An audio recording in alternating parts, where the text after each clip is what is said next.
Ambassador Kim Hyun had dreamed of this moment for 20 years. The crystalline chambers of the Galactic Council stretched before him like a frozen cathedral, its walls pulsing with soft blue light that seemed to respond to the emotions of those within. Right now, those walls glowed an ominous red. The massive chamber housed representatives from 47 different species, each more alien than the last. Some floated in gravity-defying pods, others skittered across the ceiling on multiple legs, and a few existed as pure energy contained within shimmering force fields. The air hummed with translation devices working overtime to convert thousands of different languages into something resembling understanding. Dr. Park Mina sat beside him, her fingers nervously adjusting the data pad that contained humanity's entire application. 3 years of preparation, diplomatic missions, and careful negotiations had led to this single moment. She glanced at Kim Hyun, noting how his jaw tightened as the alien delegates whispered among themselves in languages that sounded like grinding metal and singing crystals. The towering Veltar representative rose from its throne-like chair, its 4 eyes scanning the human delegation with obvious disgust.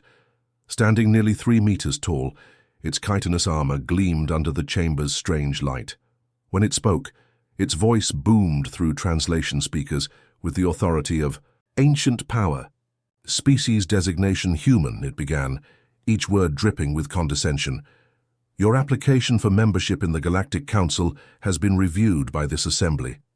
Kim Hyun felt his heart racing, but kept his expression calm. Behind him, the small human delegation held their breath.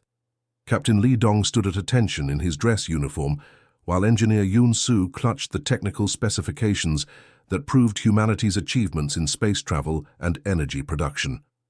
We have studied your species for 50 of your Earth years, continued the Veltar delegate. We have observed your cities, your technologies, your social structures. We have watched your progress from primitive hunters to a spacefaring civilization.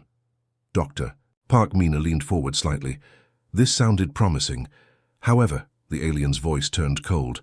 We have also witnessed your endless conflicts, your world wars, your violence against your own kind, your emotional outbursts that lead to destruction and chaos. A murmur rippled through the chamber as other delegates nodded in agreement. The ethereal Chronari representative floated forward, its translucent form shifting like living smoke.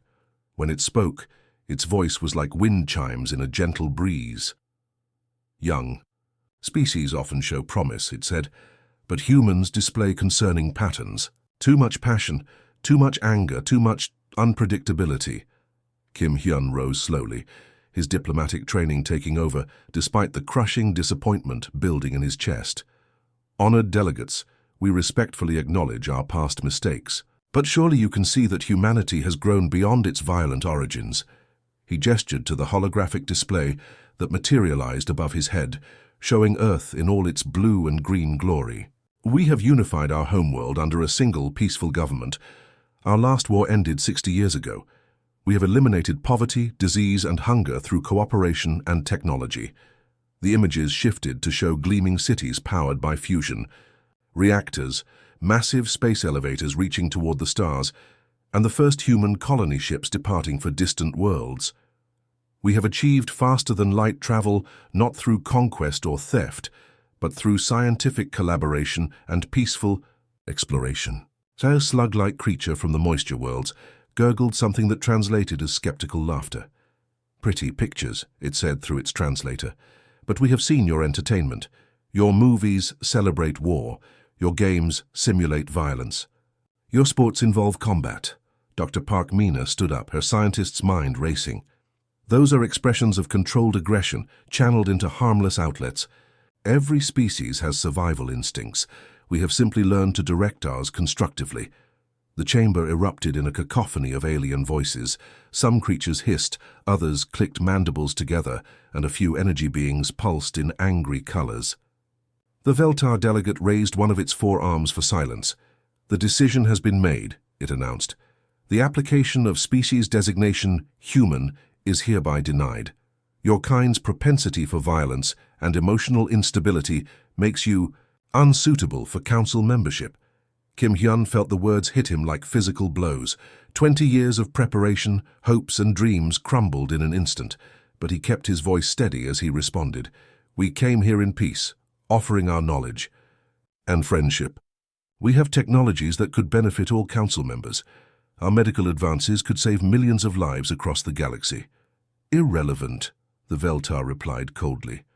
Furthermore, Earth is hereby banned from all council space. Your ships will not be permitted in any system under our protection. Any human vessel found violating this ban will be destroyed without warning. The finality of those words echoed through the crystal chamber. Dr. Park Mina felt tears sting her eyes, while Captain Li Dong's hand instinctively moved toward his sidearm before he caught himself. As the alien delegates began filing out, dismissing humanity as if they were nothing more than an inconvenience, Kim Hyun made a decision that would change the course of galactic history. He looked at his team and whispered words that would echo through the stars. If they won't let us join their club, then we'll make our own. The rain fell steadily on the steps of the United Earth Assembly in Seoul as President Choi Dai stepped up to the podium. Behind him, the massive building's glass walls reflected the lights of a city that had become humanity's diplomatic heart. But today wasn't about politics as usual. Today would reshape the galaxy. 6 months had passed since the humiliating rejection at the Galactic Council. 6 months of secret meetings, coded transmissions, and careful planning. Ambassador Kim Hyun stood in the crowd, watching as his president prepared to announce something that would have been unthinkable just a year ago. Citizens of Earth and friends across the stars, President Choi began, his voice carrying through translation devices to species scattered across multiple star systems. Today we announce the formation of the Terra Pact, a new alliance built on principles the Galactic Council has forgotten. In the front row, a delegation of reptilian beings watched intently.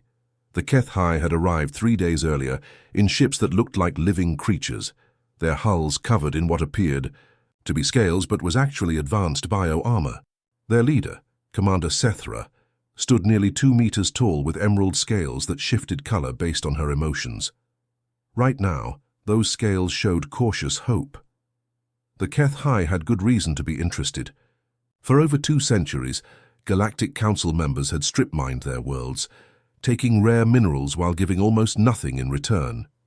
When the HFY complained, they were told to be grateful for the technology scraps thrown their way. Their beautiful crystal cities had been reduced to industrial wastelands, all in the name of galactic progress. President Choi continued his speech, gesturing toward the alien delegates. The Terra Pact offers what the Council never did: true equality between species, fair trade that benefits everyone, and most importantly, mutual respect for each civilization's unique gifts and cultures. Commander Sethra stepped forward, her translator device crackling to life. The HFY have waited long for such words, she said, her voice carrying the weight of centuries of oppression. We pledge our ships, our knowledge, and our loyalty to this new alliance. The crowd erupted in cheers as the first non-human species officially joined humanity's rebellion against the established order. But President Choi wasn't finished. He raised his hand for silence and smiled. The Terra Pact fleet launches tomorrow, he announced. Captain Song Hai will command our combined forces in their first joint mission. Captain Song Hai felt her heart racing as she watched from the military section. At 35, she was young for such a command, but her innovative tactics had impressed even the alien observers. Her sleek black hair was pulled back in regulation style, but her eyes burned with the passion of someone ready to prove humanity's worth to the galaxy. The next morning, Captain Song Hai stood on the bridge of the Terra flagship New Dawn, watching as the combined fleet prepared for departure. Through the massive view screen, she could see the HFY vessels taking formation alongside human ships. The reptilian cruisers were things of beauty, their bio-armor hulls rippling with patterns that seemed almost alive. All ships report ready, Captain, announced Lieutenant Park Jun from the communications station. His fingers danced across holographic controls as he coordinated with a dozen different species, using various communication methods. Take us out, Captain Song Hai commanded. The fleet moved as one, human engineering precision blending perfectly with HFY organic technology. The ships accelerated toward the edge of the solar system, where they would make their first jump to hyperspace as a united force.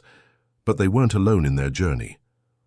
Deep in the asteroid belt, a small convoy of vessels waited nervously. These ships looked different from both human and HFY designs. They were angular, geometric, covered in glowing lines that pulsed with mathematical precision. Zillion Convoy. "This is Captain Song Hai of the Terra Pact Fleet," she broadcast on the agreed frequency. "Permission to come aboard and discuss our alliance." The response came in perfect mathematical harmony, translated through quantum computers. "Permission granted, Captain. We have been waiting for someone to finally recognize our contributions to galactic civilization." The Zillions were perhaps the most brilliant engineers in the galaxy, but they had been systematically exploited by the Galactic Council for centuries. Every major technological breakthrough claimed by Council species had actually been developed by Zillion minds, then stolen through legal loopholes and political pressure. Engineer Xylanth materialized on the bridge through a matter transporter, her crystalline body refracting light in beautiful patterns. When she spoke, her voice was like music played through a computer.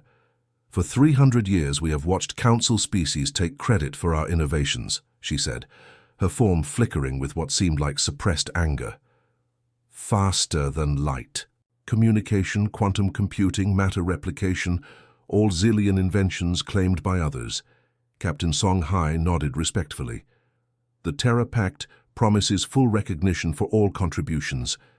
Your innovations will bear your names, and you'll receive fair compensation for their use." The Zillion engineer's form brightened considerably. "Then we pledge our knowledge and our ships to your cause, but we bring more than just technology." The view screen lit up with tactical displays, showing Council fleet movements throughout the galaxy. "We have been monitoring their communications for decades. We know their weaknesses, their patrol routes, their secret bases." Dr. Park Mina, who had joined the fleet as Chief Science Officer, stepped forward excitedly. "With Zillion computational power combined with human creativity and HFY biological technologies, we could develop innovations the Council has never imagined." As the combined fleet jumped to hyperspace, leaving the solar system behind, Captain Song Hai realized they weren't just building an alliance. They were creating something entirely new. The Terra Pact would be more than just a political union. It would be a fusion of the galaxy's most innovative and determined species, united by their shared experience of being underestimated and exploited.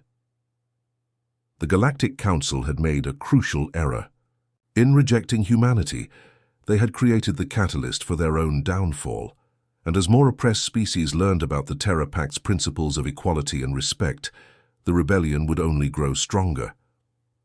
The Terra Pact headquarters on New Geneva buzzed with activity that would have been impossible to imagine just 2 years earlier. Commander Park Jin stood in the center of the massive coordination chamber, surrounded by holographic displays showing supply routes, fleet movements, and diplomatic communications across half the galaxy. What amazed him most wasn't the technology, but the beings operating it. A Vrath technician, her 6 arms moving in perfect coordination, managed biological systems that grew new ship components faster than any factory. Beside her, a stellar wanderer navigator traced hyperspace routes through dimensions that human minds could barely comprehend. The air itself shimmered with translation fields as dozens of species worked together in harmony. "Commander, we have 3 new species requesting Terra Pact membership this week alone," announced Lieutenant Yun Mi, her voice tinged with excitement and exhaustion. The young officer had been working 18-hour days trying to keep up with the Alliance's explosive growth. Park Jin nodded, studying the applications on his personal display. The Singing Crystals of Harmony 7th wanted protection from Council. Taxation. The Silicon builders needed help defending their asteroid construction sites.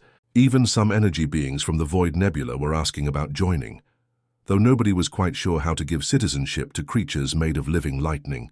The real breakthrough had come 6 months ago when the Vrath contacted them.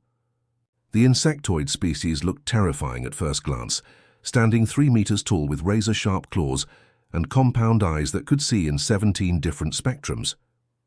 But they were actually peaceful researchers who had revolutionized biotechnology. Dr. Park Mina had been the first human to work directly with them, and she still remembered the moment when Hive Queen Zakth had demonstrated their medical capabilities. The Vrakth could literally grow replacement organs in minutes, cure diseases by rewriting genetic code, and even regrow lost limbs using modified plant DNA. "Your council friends tried to steal our biolabs," Hive Queen Zakth had explained through her translator. Her mandibles clicking with what humans had learned was amusement. "They sent military ships to requisition our research for the greater good. We hid in the deep tunnels and waited for someone better to find us." The Stellar Wanderers had been even more mysterious. Nobody knew their real name or what they originally looked like. They existed inside mechanical suits that constantly shifted and changed, adapting to different environments. Their ships could navigate through black holes, ride solar winds between stars, and find shortcuts through space that shouldn't have existed. Captain Song Hai had met their leader, known only as the Far Walker, during a rescue mission gone wrong. A terror-packed supply convoy had been trapped in a gravity storm near a dying star, with Council forces closing in to capture the ships. The Stellar Wanderers had appeared from nowhere, their vessels dancing through gravitational fields that would have crushed any other ship. "We have wandered the darkness between stars for 10,000 years, the Far Walker had said, their voice coming from speakers built into their ever-changing mechanical body. "The Council calls us pirates and outlaws because we refuse to pay tribute for crossing their claimed territories, but you offer something different, a home that moves with us." Now the Terror Pact benefited from navigation knowledge that made their fleets nearly impossible to intercept. Council ships would arrive at predicted locations only to find empty space, while Terror Pact vessels appeared where they were least expected. The real test of their growing strength came when the distress call reached them from the ocean world of Aquatica Prime. Dr. Kim So had been in the middle of a medical conference with Vrakath bioengineers when the emergency transmission broke through. "Help us!" The voice was barely a whisper, distorted by water and despair. "The poison spreads through our seas. Our children cannot sing. Our children cannot breathe." The Depth Singers were one of the galaxy's most ancient species, their civilization existing entirely in the vast oceans of their homeworld. They communicated through songs that could travel across entire continents underwater, and their music was said to be the most beautiful sound in the galaxy. But Council-backed mining operations had been dumping toxic waste into their seas for decades. Dr. Kim So didn't hesitate. Within hours, she had assembled the largest humanitarian fleet in Terror Pact history, Vrakth bioships carrying living, water purification systems, human medical vessels loaded with emergency supplies, and zillion research ships equipped with quantum-level pollution analysis equipment. "Medical fleet, this is Dr. Kim So," she broadcast as they dropped out of hyperspace near Aquatica Prime. The ocean world appeared before them, its usually brilliant blue surface now streaked with ugly brown and yellow pollution clouds. "We have 48 hours to save an entire species. Let's make it count." The Terror Pact ships worked with desperate efficiency. Vrakth biofilters began consuming the toxic chemicals, literally eating the pollution and converting it into harmless organic compounds. Human doctors dove into the contaminated waters in protective suits, treating Depth Singer children who were struggling to breathe.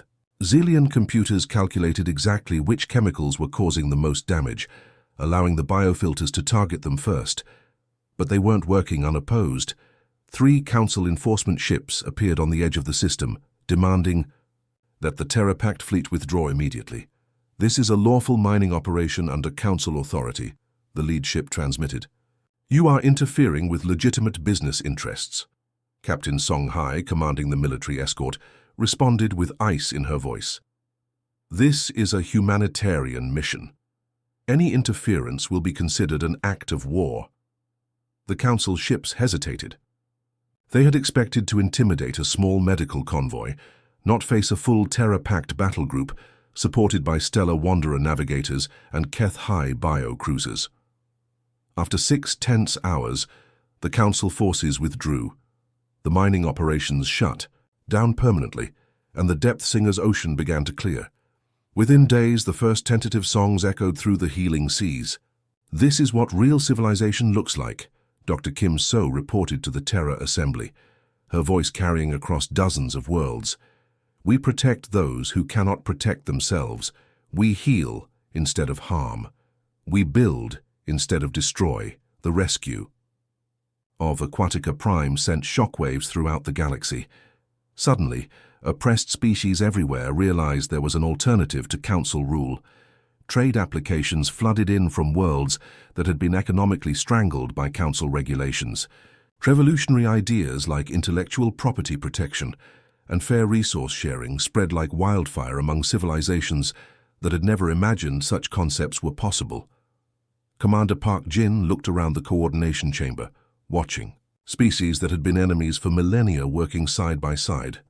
The Terra Pact wasn't just growing stronger militarily or economically.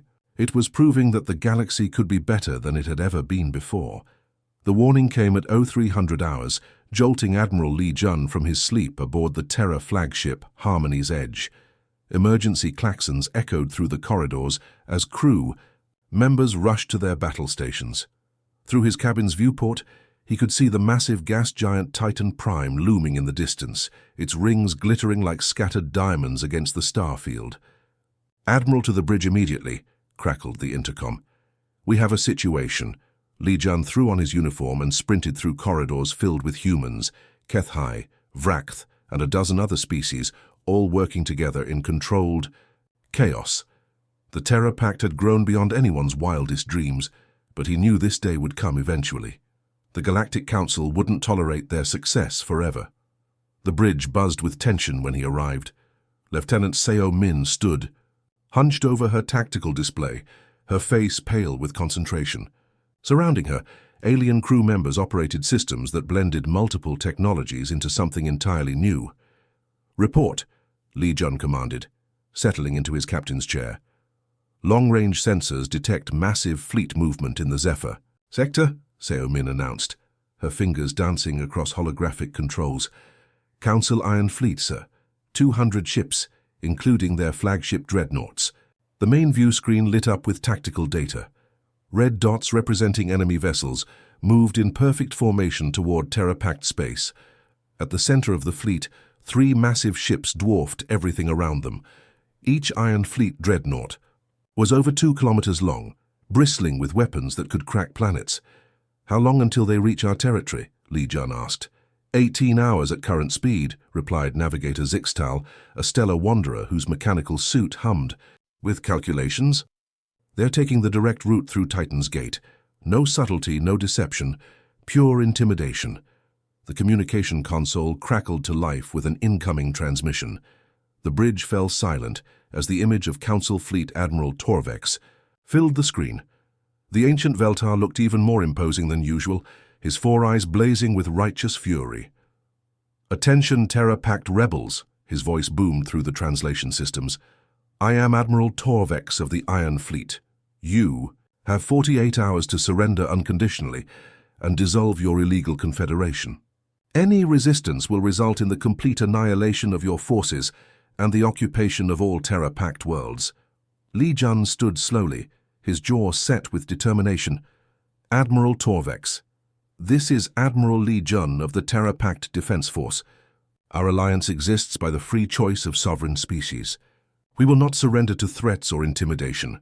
The Veltar's chitinous armor seemed to darken with rage. "Then you have chosen extinction, human. The Iron Fleet has never been defeated.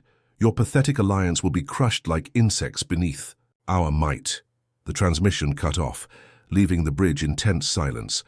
Li Jun turned to his mixed crew of humans and aliens, seeing fear in some faces, but determination in all of them. "Battle stations," he ordered. "Send the emergency beacon to all Terra Pact fleets. If the Council wants a fight, we'll give them one they'll never forget." Over the next 16 hours, Terra Pact ships converged on Titan's Gate from across the galaxy. Captain Song Hai arrived with the Rapid Response Fleet, her ships emerging from hyperspace in perfect formation.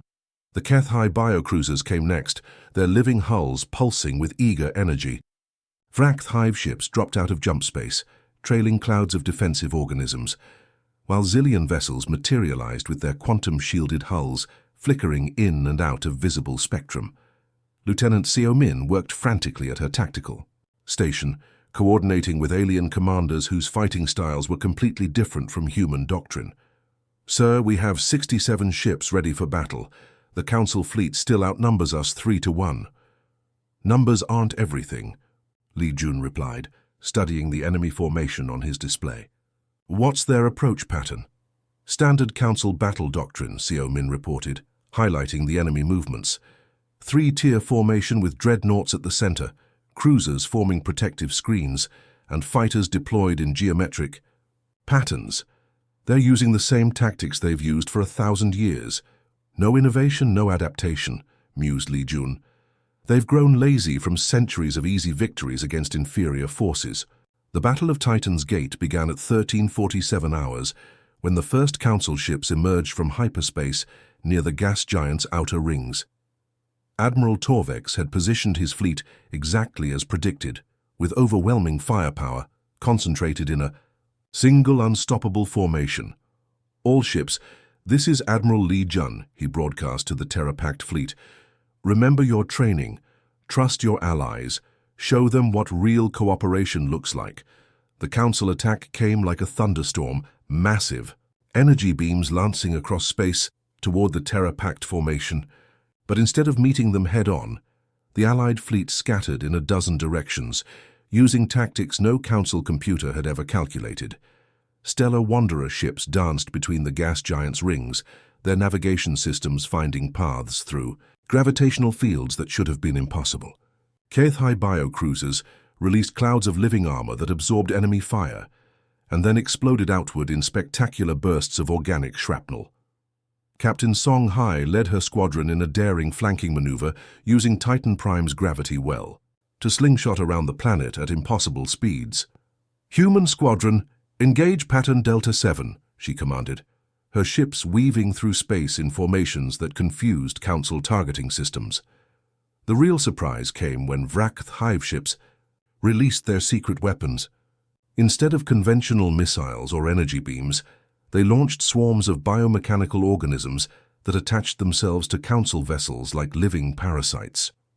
Within minutes, entire enemy ships went dark as the creatures consumed their power systems and short-circuited their computers. "What are those things?" Admiral Torvex demanded from his flagship bridge, watching his mighty dreadnoughts being disabled by what looked like space jellyfish. Meanwhile, zillion hackers worked their electronic magic, infiltrating Council computer networks and turning their own weapons against them. Enemy ships found their targeting systems malfunctioning, their shields failing at crucial moments, and their communications jamming each other. The turning point came when Commander Sethra led a HFY boarding assault directly onto the Council flagship. Her warriors moved through space in biopods that looked like giant seeds, attaching to the enemy hull and burning through the armor with acid-secreting organisms. "Admiral, we have boarders on Deck 7, reported a panicked Council officer. "They've breached the main computer core." Admiral Torvex watched in horror as his own ship's systems began shutting down around him.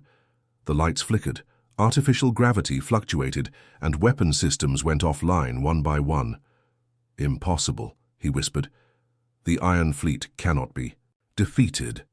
But the impossible was happening.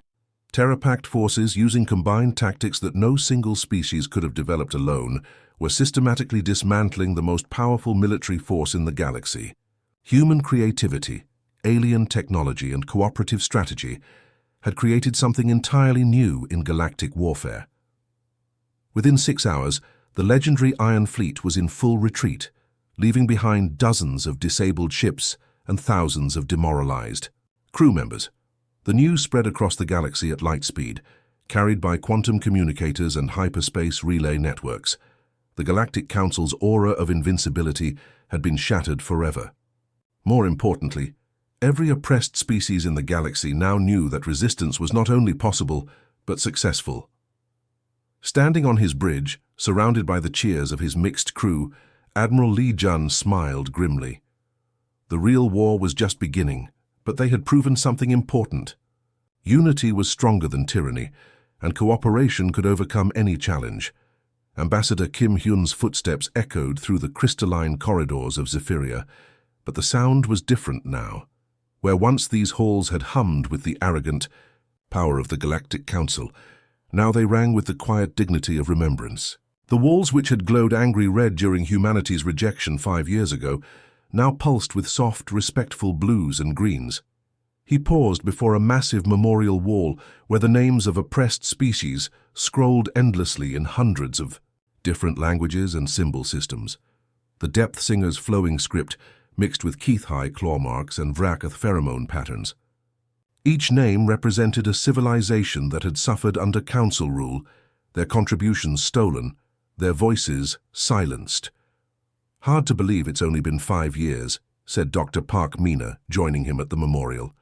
She now wore the formal robes of Secretary General of the Terra Assembly, but her eyes still held the wonder of a scientist discovering something new every day. Kim Hyun nodded, his diplomat's mind still processing the magnitude of what they had achieved. "Sometimes it feels like yesterday. Other times it feels like we've been building this new galaxy for centuries." Through the transparent walls, they could see the real symbol of change. New Geneva floated in space like a jewel, its rotating sections housing the most diverse government in galactic history. The space station had grown organically over the years, with each new member species adding their own architectural style to the expanding structure. Human geometric modules connected to Keth-High biodomes, while Zillion quantum crystalline chambers neighbored Stellar Wanderer adaptive sections that changed shape based on need. "The morning session starts in an hour," Park Mina reminded him. "The former council representatives are waiting in Conference Room 7. Kim Hyun smiled at the irony. Conference Room 7 was the same chamber where humanity had been rejected and banned from council space. Now it would host negotiations between the Terra Assembly and the remnants of the organization that had once ruled half the galaxy. They walked together through corridors filled with beings that would have been impossible to imagine working together just years earlier. A young human intern chatted excitedly with a Vracath bioengineer about joint research projects. Keth-High security officers shared patrol duties with Zillion peacekeepers, their different approaches to law enforcement blending into something more effective than either could achieve alone. The Terra Assembly's main chamber buzzed with activity as representatives from over 200 species prepared for the day's sessions. Unlike the rigid hierarchy of the old council, the Assembly operated on true democratic principles. Each species had representatives proportional to their population and contribution to the Confederation, but even the smallest civilizations had guaranteed minimum representation. Kim Hyun stopped to watch a debate between the energy beings from the Void Nebula and the silicon builders of the asteroid fields. They were discussing resource allocation for a joint project to build living space habitats that could adapt to any species' environmental needs. The translation systems worked overtime to convert energy pattern communications into crystalline resonance frequencies that the silicon builders could understand. "Remarkable," whispered Park Mina.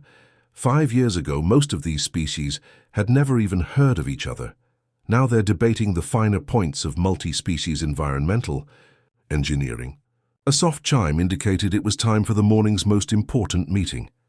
Kim Hyun straightened his diplomatic uniform and walked toward Conference Room 7, where destiny had been rejected once and would now be offered again. The former. Council representatives looked diminished in the crystalline chamber. Admiral Torvex, the once mighty Veltar who had commanded the Iron Fleet, sat hunched in his chair. His chitinous armor had lost its lustrous sheen, and his 4 eyes showed the weariness of defeat. Beside him, the ethereal Chronari delegate flickered uncertainly, its translucent form unstable with anxiety. Only 12 species remained loyal to the old council, down from the 47 that had once ruled the galaxy. Their territories had shrunk to a handful of core worlds, surrounded by Terra Assembly space, that welcomed refugees from their increasingly isolated systems.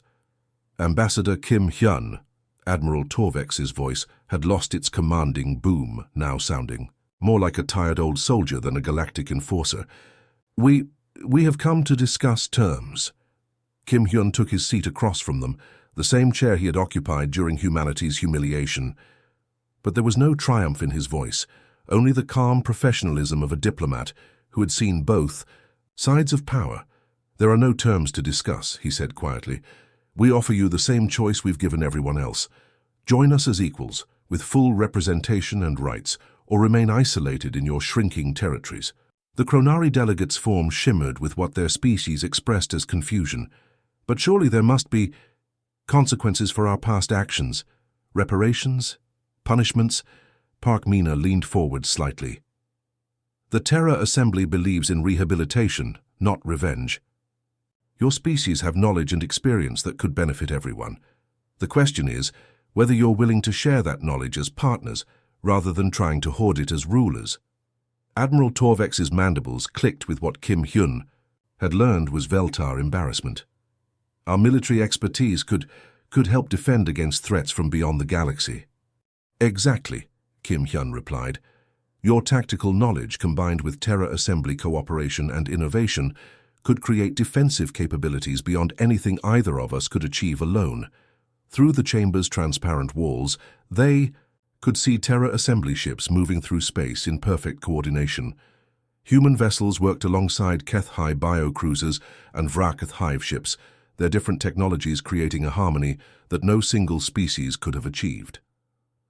Young officer entered the room, her uniform showing the mixed insignia of the Terra Assembly Defense Force.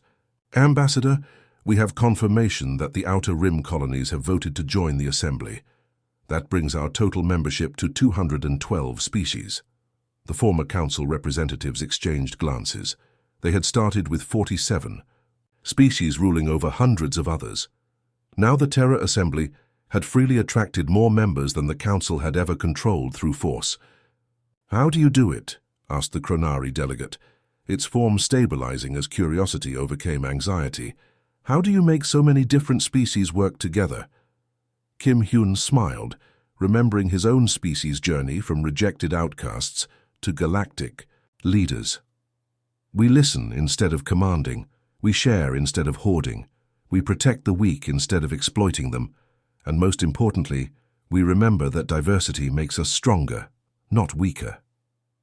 Admiral Torvex was quiet for a long moment, his four eyes studying the memorial wall visible through the chamber's crystal walls. Finally, he spoke in a voice barely above a whisper. "The Veltar request.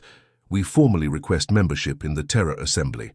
One by one, the other former council species followed suit, not out of conquest or coercion, but from the simple recognition that cooperation was better than isolation, that partnership was stronger than domination.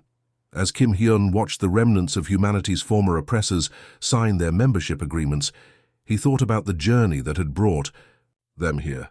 From rejection and humiliation to leadership and redemption, humanity had not only survived being banned from the Council, they had created something far better. The galaxy was no longer divided between rulers and subjects. It was united in the simple belief that every species, no matter how small or seemingly insignificant, had something valuable to contribute to the greater whole. Outside the crystal chambers, New Geneva continued its eternal rotation, home to the most diverse and successful government in galactic history. The dream that had been rejected on Zephyria 5 years ago had not only survived, it had transformed the stars themselves. The end.